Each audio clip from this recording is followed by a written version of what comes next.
What am I doing here with this broom?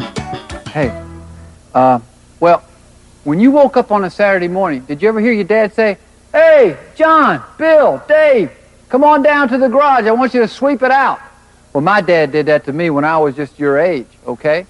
And I tell you what, I didn't want to go down there, but I did. And I'd get down there, and he'd have me sweep out the garage. They'd take the furniture out that they stored in there, and I'd sweep it all out, and then sweep all the lawnmower grass coverings that was on there all out of the garage and stuff. But I also had fun with it. Why? Because, see, at that particular point in my life, I was 10 years old, and I was trying to learn how to spin the basketball. And I couldn't do it. I was so frustrated. I couldn't take the ball and just get it up on my finger and keep it there. It kept falling off. So my dad came to me one day, and he says, "Pete, when you threw that broom, I want you to start balancing it on your finger." I said, "Why is that?" He said, "Just do as I say. Just balance that broom on your finger." So I learned to try to balance this broom. And I put it on my index finger, just like this. I'd let go, and I'd just start balancing it, see? I want to get it soft. I want it to stay right there. Now, when I first started doing it, I was all over the place, you see? But you should be really balanced when you do this, so you really don't have to do that. And that's, you're saying, well, how did that help you spin? Well, that's what this section's about. Spinning the basketball. So here we are. We're going to take the ball here. You can also learn to do it by taking your finger like this and learn how to balance that ball on your finger, see? Learn how to balance that ball on your finger, just like that, you see? Once you can learn how to balance it, then you can take it and you spin it. Now, I don't care whether you spin it this way or this way. If you're left-handed, you're going to spin it that way. If you're right-handed, you're going to spin it this way.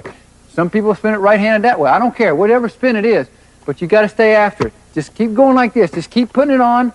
Just keep putting it on. And finally, after a while, if you can, it depends on how long you do it, the ball's going to stay on. See? It's going to stay on. Now, once it's on, you have what's called fanning. Now, this is tough because most kids will knock it off. When you fan the basketball, you want to barely touch the ball. You hear the sound, listen. But I'm barely touching that basketball, you see? Barely touching it. All right, now, once it's on, once you got it spinning, well, you can change fingers, see? You can do a little spider change. A little spider change just like that. Keep that ball spinning and just go back and forth like that, see? On those fingers. Now, you might want to take it like this, and you might want to change fingers like that. See? Back and forth like this. Just like that, see? Back and forth. You might want to take it and maybe put it on this knuckle and then back down this knuckle. Back on the finger. Like that. Now that is how you can learn to spin the basketball. It's a whole lot of fun. And it'll really build your confidence. That's what you need. You need encouragement and you need confidence when you learn to spin the basketball.